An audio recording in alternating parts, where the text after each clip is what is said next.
Okay. ఇందాక ఏదో doubt అడుగుతున్నారు చెప్పండండి? ఇప్పుడు వెహికల్ మెయిన్ ఐటెమ్ దానికి లింక్ సబ్ ఐటెమ్ టైర్స్ అని అన్నారు కదా! మామూలుగా. ఆ! అవునండి. అయితే ఇప్పుడు రబ్బర్ అనే ఐటెమ్‌ని మనం ఇవ్వం అసలు మామూలుగా. రబ్బర్ లేదంటే అనేది వేరే దాంట్లో ఇక్కడ ఐటెమ్ కింద కాదండి. అది మనం డివిజన్ కింద క్రియేట్ చేస్తాం. ఓకే. డివిజన్. ఆ డివిజన్ ఉండదు. ఆ! డివిజన్ ఉండదు.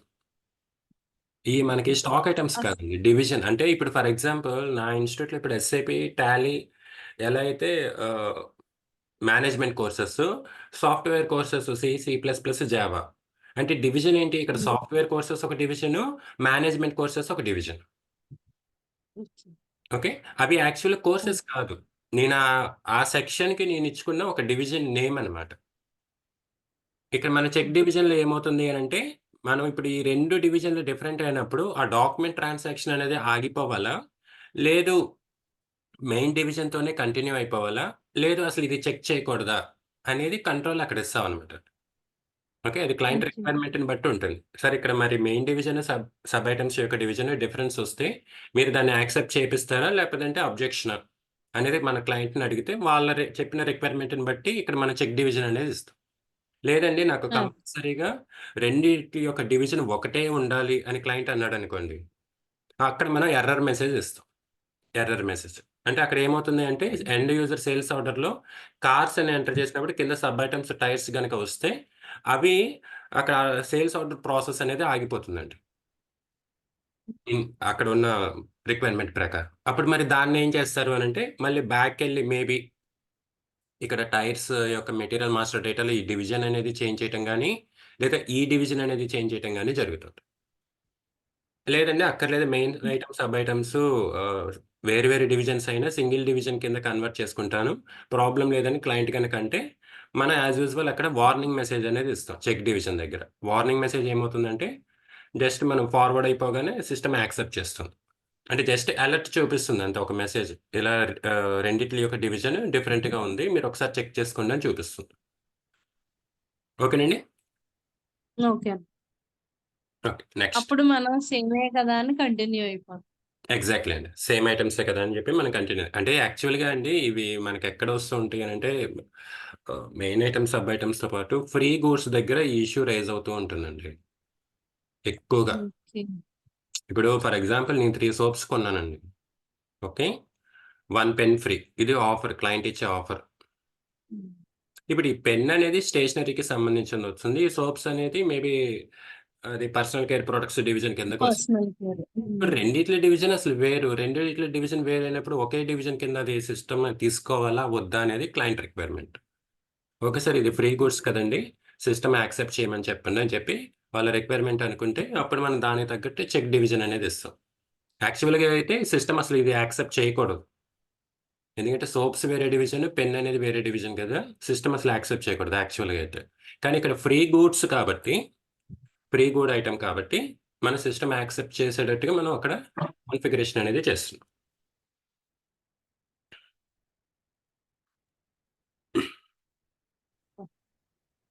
ఓకే. నెక్స్ట్ ఇది సింపుల్ థింగ్ అండి. ఇప్పుడు నేను చెప్పేది. Item number increment. ఇంక్రిమెంట్ అంటే ఇంక్రీజ్ అవుతూ ఉండడం. నెక్స్ట్ అలాగే దీని కింద సబ్ ఐటెమ్ ఇంక్రిమెంట్. ఓకే. ఇక్కడ ఇంక్రిమెంట్ అనేదేంటంటే అండి, మనం ఫర్ ఎగ్జాంపుల్ సేల్స్ ఆర్డర్‌లో ఒక ఎండ్ యూజర్ తను ఎంటర్ చేస్తున్నాడనుకోండి. ఇక్కడ నంబర్స్ అనేవి 1 షర్ట్స్. నెక్స్ట్ ఐటెమ్ ఎంటర్ చేసేటప్పుడు 2 ఇక్కడ ఈ 1, 2, 3 ఇలా వరుస సీక్వెన్స్‌లో వస్తాయి చూసారా? దాన్ని ఐటెమ్ నంబర్ ఇంక్రిమెంట్ అంటారనమాట. అది 1-3 నంబర్స్‌లో రావాలా? లేదంటే 10, 20, 30లో రావాలా? అంటే మీరు end user stock items enter చేసినప్పుడు first 10 shirts. Second item enter చేసేటప్పుడు 20 వస్తుందండి. For example dress materials. Next item enter చేసేటప్పుడు 30 వస్తుంది. అలా ఇంక్రిమెంట్ డిఫరెన్స్ ఎంతుండాలి? 10 5 1 అనేది మనం ఇక్కడ ఐటెమ్ నంబర్ ఇంక్రిమెంట్ దగ్గర ఇచ్చుకుంటాం. అదేంటి జనరల్‌గా అయితే 1, 2, 3 ఐటెమ్సే ఉంటాయి గదా! మీరెప్పుడైనా షోరూమ్స్‌లో బై చేసినప్పుడు అన్ని సీక్వెన్స్‌లు 1, 2, 3, 4, 5, 6 అనే సీక్వెన్సే ఎక్కువగా ఉంటుంది. మరి 10, 20, 30 కాన్సెప్ట్ ఎందుకొచ్చింది అంటే, ఫర్ ఎగ్జాంపుల్ ఇప్పుడు నేను చెప్పిన ఎగ్జాంపులే చూద్దాం. ఫ్రీ ఐటెమ్స్ ఉన్నాయనుకోండి. Free goods 3 soaps. ఓకే. దీనికి నేను 1 అనే ఇంక్రిమెంట్ నంబర్ ఇచ్చాను. అంటే ఐ మీన్ సేల్స్ ఆర్డర్‌లో మనం ఎంటర్ చేసే మెటీరియల్స్‌కి 1, 2, 3 సీక్వెన్స్ రావాలని. ఓకే. ఇప్పుడు దీనికి సబ్ ఐటెమ్ ఫ్రీ గూడ్స్ ఉన్నాయనుకోండి. For example pen. దీనికి కూడా నేను 1 అనే ఇచ్చాననుకోండి. అక్కడ డిఫరెన్స్ ఒస్తుంది. కన్‌ఫ్యూజన్ ఒస్తుంది. అంటే ఎన్ని ఐటెమ్స్ అని మీరు కౌంట్ చేసేటప్పుడు, టోటల్‌గా ఎన్ని ఐటెమ్స్ అని మనం కౌంట్ చేసేటప్పుడు, ఈ 1 ఇక్కడ 1 స్కిప్ అయిపోయే ఛాన్సెస్ ఉన్నాయి. అంటే ఈ 2 కలిపి మనం ఒకే ఐటెమ్ కింద కౌంట్ చేసే ఛాన్సెస్ ఉన్నాయి. అంటే మిస్టేక్స్ జరిగే ఛాన్సెస్ ఉన్నాయి. అందుకని అక్కడ ఎస్ఏపీలో ఏం చేసాడు తెలివిగా, మీరు item numbers increment, sub items ఉన్నప్పుడు ఇక్కడ 10 తీసుకోండి. ఓకే. ఈ సోప్స్ కింద పెన్ లేదంటే మళ్ళీ ఏదైనా షాంపూ ఫ్రీ ఐటెమ్ 2. ఇప్పుడు నెక్స్ట్ ఇంకో ఐటెమ్ ఎంటర్ చేసినప్పుడు 20. ఓకే. ఇవి మేబీ పాండ్స్ సంథింగ్. నెక్స్ట్ ఇంకో ఐటెమ్ చేసినప్పుడు 30. అంటే మనకి మెయిన్ ఐటెమ్, సబ్ ఐటెమ్స్ ఉన్నప్పుడు, మన ఫ్రీ గూడ్స్ గాని, లేదు అనంటే మనం బిల్ ఆఫ్ మెటీరియల్స్ యూజ్ చేసేటప్పుడు గాని, సేమ్ నంబర్స్ ఉన్నాయనుకోండి కన్‌ఫ్యూజన్ అయ్యే ఛాన్సెస్ ఉంటాయి. అంటే మెయిన్ ఐటెమ్స్‌కి 1, 2, 3 ఇచ్చి, సబ్ ఐటెమ్స్ కూడా 1, 2, 3 ఇచ్చామంటే మనం కౌంటింగ్ చేసేటప్పుడు డిఫరెన్స్ వస్తుందన్నమాట. అందుకని ఇక్కడ ఐటెమ్ ఇంక్రిమెంట్ నంబర్ దగ్గర బాక్స్‌లో మనం 10 అని ఇస్తే, 10 అనేది మల్టిప్లై అవుతూ అంటే ఐ మీన్ 10 అనేది యాడ్ అవుతూ ప్రతి నెక్స్ట్ ఐటెమ్‌కి 10, 20, 30, 40 అలా అలాట్ అవుతుంది.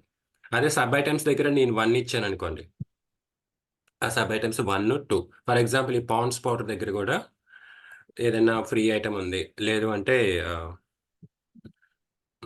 క్రాస్ సెల్లింగ్ అనుకోండి. ఇక్కడ గూడా 1, 2 ఇలా వస్తుంది. ఓకే. అంటే దానివల్ల ఏంటంటే ఎండ్ యూజర్‌కి కన్‌ఫ్యూజన్ అనేది లేకుండా ఉంటుంది. ఇవి మనం దేనికి ఎప్పుడు యూజ్ చేస్తామంటే ఫ్రీ గూడ్స్ అప్పుడు ఒక కాన్సెప్టు. ఓకే. నెక్స్ట్ అలాగే క్రాస్ సెల్లింగ్ అప్పుడు. నెక్స్ట్ అలాగే మెటీరియల్ డిటర్మినేషన్ అప్పుడు.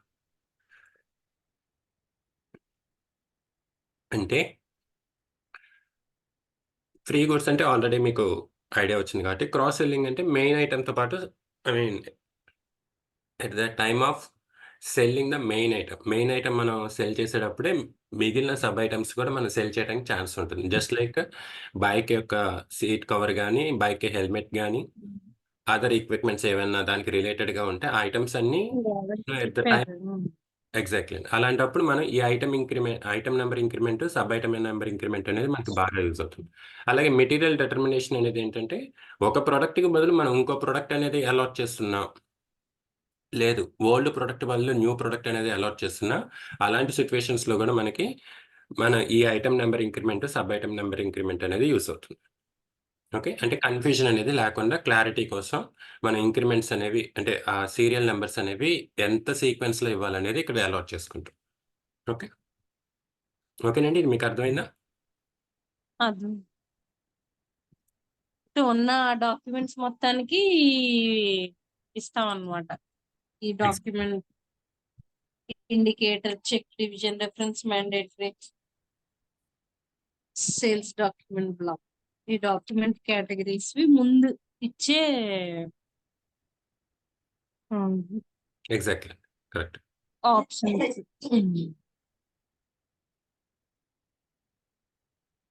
నెక్స్ట్ ఉండే ఆప్షన్ ఏంటంటే అండి మెటీరియల్ ఎంట్రీ టైప్. ఇప్పుడు మెటీరియల్ ఎంట్రీ టైప్ అంటే అండి, ఇక్కడ మనం మెటీరియల్ మాస్టర్ డేటాలో మెటీరియల్ క్రియేట్ చేస్తున్నప్పుడు, దానికి కోడ్ ఉంటుంది ఆర్ డిస్క్రిప్షన్ ఉంటుంది. లేదు అంటే ఆ ప్రొడక్ట్ యొక్క మెయిన్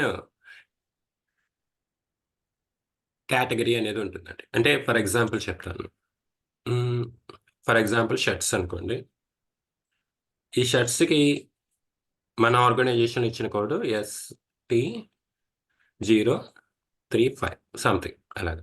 ఈ షర్ట్స్ అనేది ఏంటి అంటే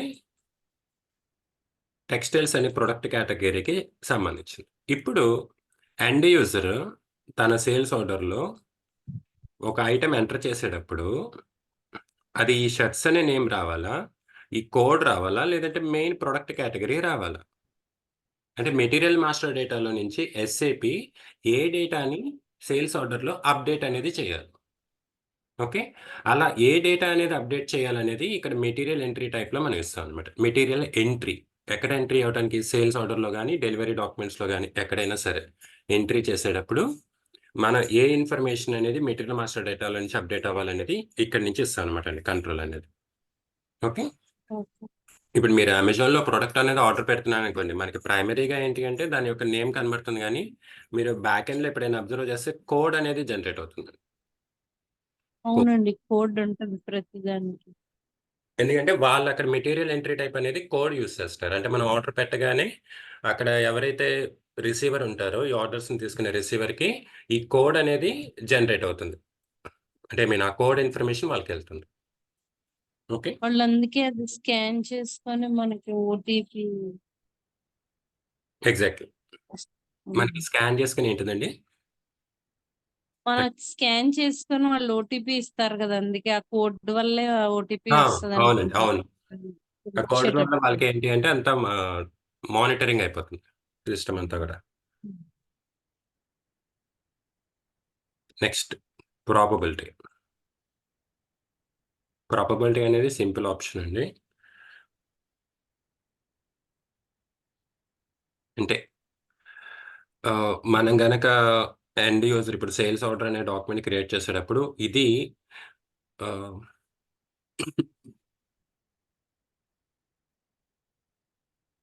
హ్మ్. ఒక్క నిమిషం. సేల్స్ ఆర్డర్ కాదు. ఎంక్వైరీ. మనం ఏదైనా ఎంక్వైరీ డాక్యుమెంట్ అనేది డాక్యుమెంట్ టైప్ క్రియేట్ చేస్తున్నాం అనుకోండి. ఎన్ని ఎంక్వైరీస్ సేల్స్ ఆర్డర్స్ కింద కన్వర్ట్ అవుతున్నాయి. అంటే ఎంత రేషియోలో జరుగుతుంది. ఫర్ ఎగ్జాంపుల్ ఇక్కడ నా దగ్గర ఒక 10 ఎంక్వైరీస్ వచ్చినాయనుకోండి ఎస్ఏపీ స్టూడెంట్స్‌లో. ఈ 10 ఎంక్వైరీస్‌లో ఎన్ని ఎంక్వైరీస్ ఆర్డర్స్ కింద కన్వర్ట్ అయ్యాయి. 7 8 అనేది నేను ఒక రేషియో తెలుసుకోవాలి అనుకుంటుంటే గనక అప్పుడు ఈ ప్రాబబిలిటీ అనే ఆప్షన్‌ని మనం అక్కడ ఇవ్వటం జరుగుతుందనమాట. ఓకే. జనరల్‌గా ఇదేంటి అంటే ఎంక్వైరీ డాక్యుమెంట్స్ మనం ఫ్రేమ్ వర్క్ చేసేటప్పుడు ఈ ప్రాబబిలిటీ అనే ఆప్షన్ ఇస్తాం. ఇంకా ఎన్ని ఎంక్వైరీస్ సేల్స్ ఆర్డర్స్ కింద కన్వర్ట్ అయినాయి. ఎన్ని ఆర్డర్స్ డెలివరీస్ కింద కన్వర్ట్ అయ్యాయి. ఒక రేషియో అనేది నేను నోటీస్ చేయడానికి దీన్ని యూజ్ చేస్తాం. ఫర్ ఎగ్జాంపుల్ ఇప్పుడు అమెజాన్‌లో ఆర్డర్ పెట్టిన ప్రతి ఒక్కళ్ళు ఖచ్చితంగా తీసుకుంటారని లేదు. కొన్ని ఆర్డర్స్ క్యాన్సిల్ గూడా అయిపోతాయి. కొంతమంది ఏంటంటే జస్ట్ అమెజాన్‌లోనే ఒక బాస్కెట్ అని ఉంటుంది గదండీ! దాంట్లో ఆర్డర్స్ ఇన్సర్ట్ చేస్తారు. తర్వాత ఆర్డర్స్ ప్లేస్ చేద్దాంలే అని. వాళ్ళు తర్వాత అవునవునండి. అవన్నీ ఉంటాయి. ఎగ్జాక్ట్‌లీ. కొన్ని కొన్ని సార్లు మనం చెక్ లిస్ట్ లాగా అవి మనం ఏవైతే టిక్ చేసి ఆర్డర్ చేస్తామో అవి మాత్రం అయితే మిగిలినవన్నీ దాని పేరు కూడా ఏదో ఇస్తారు. అవన్నీ ఉంటాయి. కానీ ఆర్డర్ చెయ్యం. ఎగ్జాక్ట్. కార్ట్‌లో మనకి కనపడతా ఉంటాయి. ఎగ్జాక్ట్‌లీ. అయన్నీ మనం ఎంక్వైరీ చేసినట్టు. కానీ ఇంకా ఆర్డర్ కింద కన్వర్ట్ అవ్వలేదు. అసలు ఏ రేషియోలో ఉన్నాయి. కన్వర్ట్ అవుద్ది. దాని ప్రకారం మేనేజ్‌మెంట్ అనేది ఆఫర్స్ ఇవ్వటమా? లేదంటే ఆహ్, ప్రైస్ తగ్గించడమా? అనేది వాళ్ళ ఇంట్రెస్ట్‌ని బట్టి ఉంటుందండి. ఓకే. నెక్స్ట్. వాళ్ళవన్నీ ఏమి చెయ్యరు కదా! మామూలుగానే ఉంచేస్తారు. కొన్నాళ్ళకి రిమూవ్ చేసి అంటే అండి అంటే ఇక్కడ మీకొక ఇన్ఫర్మేషన్ చెప్తాను. మీరు ఎప్పుడైనా అంటే ఇది మన సబ్జెక్ట్‌కి సంబంధించింది కాదు గానీ ఒకటి అబ్జర్వ్ చేయండి. మీరెప్పుడైనా మీరు ఫర్ ఎగ్జాంపుల్ ఆహ్, మొబైల్‌లో మీ మొబైల్‌లో గాని, ల్యాప్‌టాప్ నెట్‌లో గాని మీరొక మొబైల్ గురించి సెర్చ్ చేస్తున్నారనుకోండి. ఓకే. మీరెప్పుడైనా ఓకే. అబ్జర్వ్ చేయండి. మీరు అమెజాన్ యాప్ ఓపెన్ చేయగానే ఆర్ గూగుల్‌లో మీరు ఓపెన్ చేయగానే అమెజాన్ సైడ్ నుంచి మొబైల్ ఆఫర్స్ ఎక్కువగా మీకు కనబడతాయండి. అంటే మనం ఏం అవును. సెర్చ్ చేస్తున్నాం అనేది వాళ్ళు ఆల్రెడీ నోటీస్ చేస్తున్నారు. మీరు దేని మీద ఇంట్రెస్టెడ్‌గా ఉన్నారు? ఏది కొనటానికి మీరు ఇంట్రెస్టెడ్‌గా ఉన్నారని వాళ్ళకి ఆల్రెడీ నోటీస్ అనేది రీసెంట్ ఆర్డర్స్ అని దానికి సంబంధించినవి ఉంటే ఒక సపోజ్ టెక్స్‌టైల్ దాని మీద ఆఫర్‌లు పెడతాడు. అవును. ఎగ్జాక్ట్‌లీ. అది నేను అలాగే అబ్జర్వ్ ఇప్పుడు మీరు చేశాను. అమెజాన్‌లో చెక్ లిస్ట్‌లో పెట్టారనుకోండి. వాళ్ళేం చేస్తారు అనంటే, ఆ చెక్ లిస్ట్‌లో ఉన్న ఐటెమ్‌కి లేదంటే దాని యొక్క ఆహ్, సబ్సిక్వెంట్ ఐటెమ్స్‌ని మీరెప్పుడైనా సెర్చ్ చేసేటప్పుడు ప్రమోట్ చేయడానికి చూస్తాడు. వాళ్ళ డైలీ వర్క్ అదేననమాట అండి. ఇప్పుడు నేను ఫర్ ఎగ్జాంపుల్ హ్మ్. ఒక ల్యాప్‌టాప్ కొందామని చూస్తుంటే, ఆ ల్యాప్‌టాప్‌కి సంబంధించిన డేటా ఎక్కువగా నా మొబైల్స్‌లో కనబడుతూ ఉంటుంది. అంటే ఇండైరెక్ట్‌గా హ్మ్. మనం ఏ డేటా వెరిఫై చేస్తున్నామో, ఏ ఇది అమెజాన్‌లోనే కాదు, గూగుల్ సెర్చ్‌లో కూడా మనం ఎప్పుడు ఎగ్జాక్ట్‌లీ. ఏది టైప్ చేస్తామో సిమిలర్ సెర్చ్ అది టర్మ్స్ వస్తాయి మనకి అవునండి. మామూలుగా. అంటే నేను అమెజాన్ అని ఎందుకన్నానంటే, వాళ్ళది మెయిన్ బిజినెస్ ఏడబ్ల్యూఎస్ అండి. Amazon web services. మన డేటా అంతా కూడా ఇక్కడే స్టోర్ అయ్యి ఉంటుంది.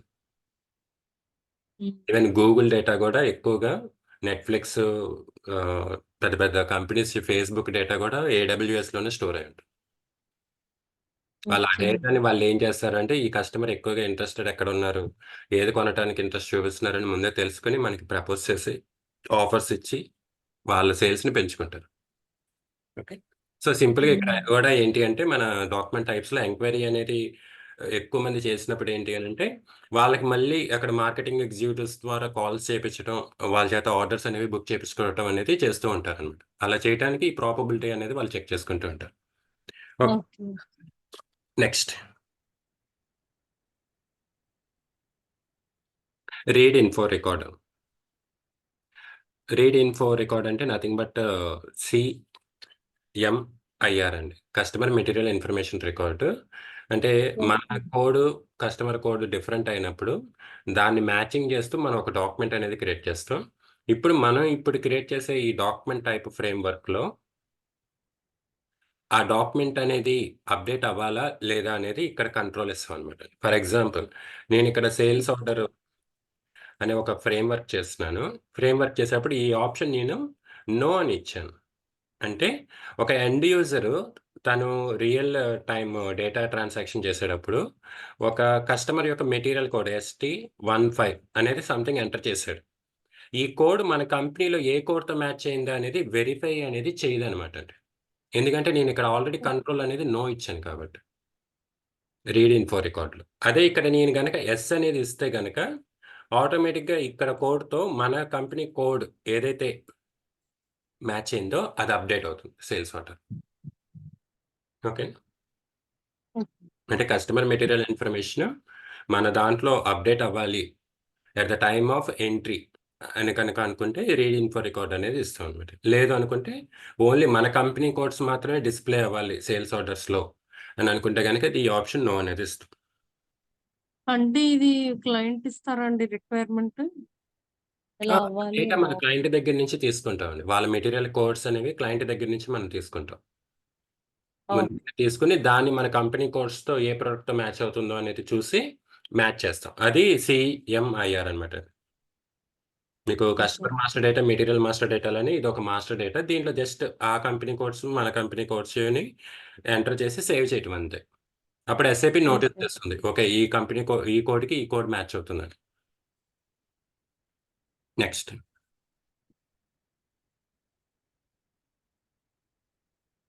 Check PO number. Check PO number అనేది ఏంటి అంటే కొన్నిసార్లు మనం ఎంటర్ చేసేటప్పుడు ఏమవుతుంది అంటే అండి duplication of PO numbers generate అవుతాయి. ఫర్ ఎగ్జాంపుల్ నేను నా కంపెనీ అనుకోండి ఇది. మీరు ఓకే. మీ కంపెనీ నుంచి నాకు ఒక పర్చేజ్ ఆర్డర్ పెట్టారు. మీరు కొంటున్నారు కాబట్టి మీకది పర్చేజ్ ఆర్డర్ అవుతుంది. ఓకే. ఆ పర్చేజ్ ఆర్డర్ నంబర్ ఎంత అంటే 100 అనుకోండి. నెక్స్ట్ సేమ్ ఇంకో కస్టమరు నాకు కంపెనీకి ఆర్డర్ పెట్టారు. తన పర్చేజ్ ఆర్డర్ నంబర్ గూడా 100 అయింది. ఇప్పుడు 2 కూడా నేను ఎంటర్ చేశాననుకోండి. 2 పర్చేజ్ ఆర్డర్స్ నంబర్స్ ఒకటే అవ్వటం వల్ల, ఆ ప్రాసెసింగ్ ఏదైతే ఉంటుందో, అక్కడ కన్‌ఫ్యూజన్ గాని, మిస్టేక్స్ గాని జరిగే ఛాన్సెస్ ఉంటాయి. ఇప్పుడు కస్టమర్ సైడ్ నుంచి మనం తప్పు పట్టలేం. ఎందుకంటే అది వాళ్ళ పర్చేజ్ ఆర్డర్స్ నంబరు ఆ సీక్వెన్స్ ప్రకారం వాళ్ళు హ్మ్. ఆర్డర్ పెడతారు. లేదంటే మీరు ఈ నంబర్సే వాడాలి, అప్పుడే మాకు ఆర్డర్ పెట్టాలంటే కుదరదు గదా! అందుకని అక్కడ ఏంటి అంటే, ఇలాంటి ఎర్రర్ రాకుండా ఉండటానికి చెక్ పీఓ నంబర్ అనేది మనం అలాట్ చేసుకుంటాం. దానివల్ల ఏమవుతుందంటే, ఫర్ ఎగ్జాంపుల్ మీరు కంపెనీలో ఆర్డర్ పెట్టినప్పుడు ఆల్రెడీ 100 అనేది నా ఎస్ఏపీ సిస్టమ్‌లో నేను ఎంట్రీ చేశాను. ఓకే. ఇప్పుడు ఈ కొత్త కస్టమర్ ఓకే. మిస్టర్ ఏ, ఈ ఏ లిమిటెడ్ అనే కస్టమర్ నా కంపెనీలో ఆర్డర్ పెట్టాడు. పర్చేజ్ ఆర్డర్ 100 అని. అది ఆల్రెడీ ఎంటర్ చేసినప్పుడు at the time of sales order entry చేసేటప్పుడు ఎండ్ యూజర్స్‌కి అలర్ట్ ఒస్తుంది. ఆల్రెడీ పర్చేజ్ ఆర్డర్ నంబర్ ఉంది. దయచేసి వెరిఫై చేసుకోండి అని ఒక మెసేజ్ అప్‌డేట్ అవుతుందన్నమాట. దీనివల్ల ఏమవుతుంది ఓకే. అంటే మనకి ఈ డూప్లికేషన్ ఆఫ్ పర్చేజ్ ఆర్డర్స్ అనేవి టాస్క్ మనకి జరగదనమాట. అంటే మళ్ళీ ఎంటర్ చేసిన డేటాని మళ్ళీ ఎంటర్ చేయటం గానీ, లేదంటే in case 2 different documents enter చేసింది సింగిల్ డేటా కింద కన్వర్ట్ అవ్వటం గానీ జరగకుండా ఉంటుంది. అంటే ఫర్ ఎగ్జాంపుల్ మీరు ఎంటర్ చేసినయేమో for example personal care products అనుకోండి. తను ఎంటర్ చేసినయి ఏంటి అనంటే ఫర్ ఎగ్జాంపుల్ టెక్స్‌టైల్స్ అనుకోండి. 2 పర్చేజ్ ఆర్డర్స్ నంబర్ ఒకటే అవ్వటం వల్ల మేబీ ఈ 2 ఒకే ఆర్డర్ కింద ఎస్ఏపీ తీసుకోవచ్చు. ఒకే ఆర్డర్ కింద హ్మ్. ఎస్ఏపీ తీసుకోవచ్చు. అదేంటి కస్టమర్ వేరు కదా! కస్టమర్ వేరైనప్పుడు ఒకటే ఆర్డర్ ఎలా తీసుకుంటుంది? చెప్తాను. ఇప్పుడు ఫర్ ఎగ్జాంపుల్ ఇది ఏ లిమిటెడ్ విజయవాడ. ఇది ఏ లిమిటెడ్ హైదరాబాద్. వీళ్ళిద్దరి పార్ట్నర్ ఫంక్షన్స్ ఒకటే అనుకోండి. అంటే ఐ మీన్ ఒకళ్ళ డేటాలో పార్ట్నర్ ఫంక్షన్స్‌లో ఆల్రెడీ అసైన్ అయిపోయి ఉన్నారనుకోండి. లేదు హెడ్ ఆఫీస్ బ్రాంచెస్ అనుకోండి. ఇప్పుడు హెడ్ ఆఫీస్ బ్రాంచెస్ అయినా మనం 2 కస్టమర్ మాస్టర్ డేటాస్ క్రియేట్ చేస్తాం. కానీ అక్కడ ఇంటర్‌లింక్ ఉండటం అవును. ఎవరు ఆర్డర్ పెట్టినా సరే సిస్టమ్ యాక్సెప్ట్ చేస్తుంది. ఇప్పుడు ఇద్దరు ఆర్డర్స్ పెట్టారు. ఇద్దరు ఒకే పర్చేజ్ ఆర్డర్స్ నంబర్స్ పెట్టారు. ఇప్పుడు ఎస్ఏపీ ఏంటి? ఈ ఇద్దరు ఒకటే కదా అని తీసుకుంటుంది. అప్పుడు ఈ పర్చేజ్ ఆర్డర్స్ నంబర్ ఒకటే అవ్వటం వల్ల ఈ 2 ఆర్డర్స్‌ని ఏం చేస్తుంది? మిక్స్ చేసేస్తుంది. 2 ఆర్డర్స్. దానివల్ల అక్కడ ఏమవుతుంది అనంటే కన్‌ఫ్యూజన్ గాని, మిస్టేక్స్ గాని జరిగే ఛాన్సెస్ ఉన్నాయి. అందుకని ఏ ఆర్డర్‌కి ఆర్డర్ సెపరేట్ అవ్వాలంటే ఆల్రెడీ పర్చేజ్ ఆర్డర్ నంబర్ ఏదైతే ఉందో దాన్ని మనం ఎలిమినేట్ చేయాలి. అంటే ఐ మీన్ నెక్స్ట్ ఎంటర్ చేసే ఐటెమ్ గనుక సేమ్ నంబర్ అయితే అది మనకక్కడ ఎర్రర్ చూపించాలంటే ఈ చెక్ వాళ్ళిచ్చిన డేటాలో ఎర్రర్స్ వచ్చేవి కదండీ! ఎందుకంటే మనం తెలిసి మనం పెట్టం కదా! అవునండి. వాళ్ళిచ్చే డేటాలోనే ఇలా ఎర్రర్స్ గనుక వస్తే దాన్ని మనం సరిచేసుకోవడానికి. ఆ! నెక్స్ట్ సేమ్ ఇలాగనే నెక్స్ట్ ఇంకో ఆప్షన్ ఏంటంటే అండి enter PO data. PO number.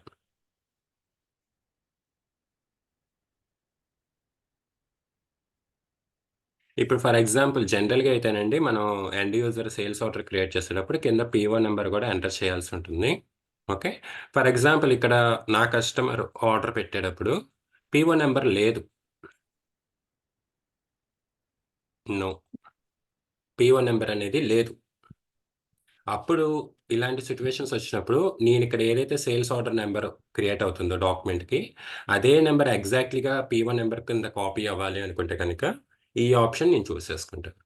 Enter PO number అంటే సేల్స్ ఆర్డర్ నంబరే మన పీఓ నంబర్ అవుతుంది. అసలిక్కడైతే ఏ గొడవ లేదు. వాళ్ళు ఏ నంబర్స్ పెడతారు, ఏ నంబర్స్ ఇస్తారు అన్న గొడవ లేదు. ఇది ఎప్పుడు హ్మ్. పాసిబుల్ అవుతుంది అంటే క్లయింట్ ఆర్డర్ పెట్టేప్పుడు ఆ డాక్యుమెంట్‌కి నంబర్ లేదనుకోండి. ప్రైమరీగా ఇచ్చేసాడు. అంటే ఏదైనా కొత్త కస్టమర్ లేదంటే అదే ఫస్ట్ టైమ్ ఆర్డర్ పెట్టటం. అలాంటప్పుడు కొన్నిసార్లు ఆ డాక్యుమెంట్‌కి నంబర్ లేదనుకోండి. అలాంటి సిట్యుయేషన్స్‌లో ఏంటి అంటే ఈ సేల్స్ ఆర్డర్ నంబరే పర్చేజ్ ఆర్డర్ నంబర్ అవుతుంది. ఈవెన్ ఇంకా సింపుల్ ఎగ్జాంపుల్ చెప్పాలంటే మన అమెజాన్‌లో ఆర్డర్ పెట్టే ప్రతి దానికి మనం నంబర్ ఏమి ఇవ్వమండి. మీరు అమెజాన్‌లో ఒక ల్యాప్‌టాప్ ఆర్డర్ బుక్ చేసేటప్పుడు మనం ఏం నంబర్ ఇస్తామా? ఇవ్వం. అక్కడ ఏమవుతుంది ఆ లేదు. సేల్స్ ఆర్డర్ నంబరే పర్చేజ్ ఆర్డర్ నంబర్ కింద కాపీ అవుతుంది. ఓకే. ఓకే. నెక్స్ట్. ఇంకోటి ఇది మీ ఇన్‌స్టిట్యూట్‌కి తీసుకెళ్ళి డౌన్‌లోడ్ చేసి ఇన్‌స్టాల్ చేయడానికి ఎంత టైం పడతదండి? ఆన్‌లైన్‌లో. హ్మ్. డౌన్‌లోడ్ దగ్గర దగ్గర ఇంకా అక్కడ ఉన్న వైఫై స్పీడ్‌ని బట్టండి ఒక 4, 5 అవర్స్ అలా పడుతుందండి. ఓహ్! డౌన్‌లోడ్. ఓకే. అది ఇంపాసిబుల్. యాక్చువల్లీ మా పేరెంట్స్ రేపు విజయవాడ వస్తున్నారండి. ఓకే. ఓకే. ఓకే. నెక్స్ట్. ఆళ్ళొక 2 అవర్స్ అంతే. ఓకే. హుహుహు. సరేలెండి. అది ఇంపాసిబుల్. హ్మ్. ఓకే. ఒక్క నిమిషం. నెక్స్ట్ అండి చెక్ క్రెడిట్ లిమిట్ అండి. ఇది మనకి మెయిన్ బాగా ఇంపార్టెంట్ అండి ఈ టాపిక్. ఇదొకటి ఇందాక నేను చెప్పినాటిల్లో రిఫరెన్స్ మ్యాండేటరీ ఆప్షన్. అంటే ఒక డాక్యుమెంట్ క్రియేట్ చేసేటప్పుడు రిఫరెన్స్ కంపల్సరీగా ఉండాలండి. అదొక ఆప్షన్. Document category. ఈ 3 మనకి బాగా రెగ్యులర్‌గా అంటే ఐ మీన్ క్లయింట్ రిక్వైర్మెంట్స్‌లో ఈ 3 బాగా మనకి యూజ్ అవుతాయి. చెక్ క్రెడిట్ లిమిట్ అనేది ఏంటంటే అండి ఇక్కడ ఎస్ఏపీలో 2 టైప్స్ ఆఫ్ చెకింగ్ అనేది ఇచ్చాడు. ఒకటి సింపుల్ క్రెడిట్ చెక్. ఇంకోటి automatic credit check. Okay. Simple credit check అనేది మెయిన్‌లీ ఏంటంటే అండి, at the time of sales order. అంటే ఒక కస్టమర్ సేల్స్ ఆర్డర్ పెట్టినప్పుడు అది చెకింగ్ అనేది చేస్తుంది. వన్స్ అది ఓకే అవుతే గనక ఫార్వర్డ్ అయిపోతుంది. అంటే ఇంకా డెలివరీ ప్రాసెస్, ఇన్వాయిస్ అంతా కూడా ఇంకా జరిగిపోతుంది. ఓకే. ఆటోమేటిక్ క్రెడిట్ చెక్ అనేది ఏంటి అంటే, ఇది సేల్స్ ఆర్డర్ జరిగేటప్పుడు చెక్ చేస్తుంది. అలాగే డెలివరీ జరిగేటప్పుడు చెక్ చేస్తుంది. అలాగే ఇన్వాయిస్ జరిగేటప్పుడు కూడా చెక్ చేస్తుంది. మీకు ఒక సింపుల్ ఎగ్జాంపుల్ చెప్తాను. మీరిప్పుడు ఒక హౌసింగ్ లోన్ అనేది ఒకసారి ఇన్ కేస్ అప్లై చేశారనుకోండి. అక్కడ ఏమవుతుంది అనంటే, ఆర్డర్ రిజెక్షన్ అనేది మీరు at the time of apply చేసినప్పుడు, అంటే మన లోన్ అప్లై చేసినప్పుడు వాళ్ళు రిజెక్షన్ మనం చెప్పాలి. ఎలిజిబులా కాదా? ఎగ్జాక్ట్‌లీ. వాళ్ళు ఇన్ కేస్ ఎలిజిబుల్ అని చెప్పిన తర్వాత వెరిఫికేషన్ జరిగేటప్పుడైనా అది రిజెక్షన్ అవ్వచ్చు. ఇన్ కేస్ వెరిఫికేషన్ కూడా అయిపోయిన తర్వాత క్రెడిట్ మేనేజర్ దగ్గరికి వెళ్తుంది. అతనైనా రిజెక్షన్ చేయొచ్చు. ఈ ప్రాసెస్ అంతటిని ఆటోమేటిక్ క్రెడిట్ చెక్ అంటాం అనమాట. ఓకే. అంటే మనం లోన్ అప్లై చేసినప్పుడు ఇన్ని సెక్షన్స్‌ని దాటుకొని ఎళ్ళాలి కదా!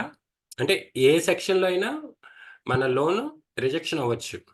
అలాగే ఇక్కడ ఆటోమేటిక్ క్రెడిట్ చెక్ అనేది మీరు చూస్ చేసుకున్నారనుకోండి, సేల్స్ ఆర్డర్‌లో గాని, డెలివరీలో గాని, ఇన్వాయిస్‌లో గాని ఎక్కడైనా ఆ కస్టమర్ యొక్క డాక్యుమెంట్‌ని అంటే ఐ మీన్ ఆర్డర్‌ని మనం క్యాన్సిల్ చేయొచ్చు. కానీ సింపుల్ క్రెడిట్ చెక్ అలా ఉండదు. ఇంకా సింపుల్‌గా మీకు చెప్పాలంటే మనం ఇప్పుడు ఆన్‌లైన్ యాప్‌లో ఏదైనా లోన్ తీసుకున్నాం అనుకోండి, వాడు డాక్యుమెంట్ వెరిఫికేషన్ చూస్తాడు. వెంటనే క్రెడిట్ చేసేస్తాడు లోన్. హ్మ్. అంటే వాడికి అన్ని స్టెప్స్ అదేంటి nothing but simple credit check అనమాట. ఓకే. వీళ్ళ పాన్ కార్డ్ ఉందా? సిబిల్ బావుందా? ఓకే. ఇచ్చేసేయండి అయిపోయింది. ఇన్ని స్టెప్స్ ఉండవు. అదే మన హౌసింగ్ లోన్ గాని, పర్సనల్ లోన్ గాని, లేదా వెహికల్ లోన్ గాని ఏదైనా అప్లై చేసినప్పుడు బ్యాంక్స్‌లో స్టెప్ బై స్టెప్ ప్రాసెస్ ఉంది. బేస్డ్ ఆన్ అమౌంట్ అన్నమాట. ఎంత అమౌంట్ అని. ఎగ్జాక్ట్‌లీ అండి. అది ఏంటి అనంటే ఇప్పుడు కస్టమర్‌కి ఒక 10,00,000 వరకు మన ఆర్గనైజేషన్‌లో క్రెడిట్ లిమిట్ ఉందనుకోండి. ఈ 10,00,000 స్టేటస్ సింపుల్‌గా at the time of sale ఆర్డరా? లేదు ఈచ్ అండ్ ఎవ్రీ స్టేజ్‌లో చెక్ చేయాలా? అనేది మన స్టేటస్ ఇక్కడ ఇచ్చుకుంటాం అనమాట. అది చెక్ క్రెడిట్ లిమిట్ యొక్క యూజ్ అనమాట. ఓకేనండి. ఓకే. నెక్స్ట్ క్రెడిట్ గ్రూప్ అని ఉంటుందండి. Credit group.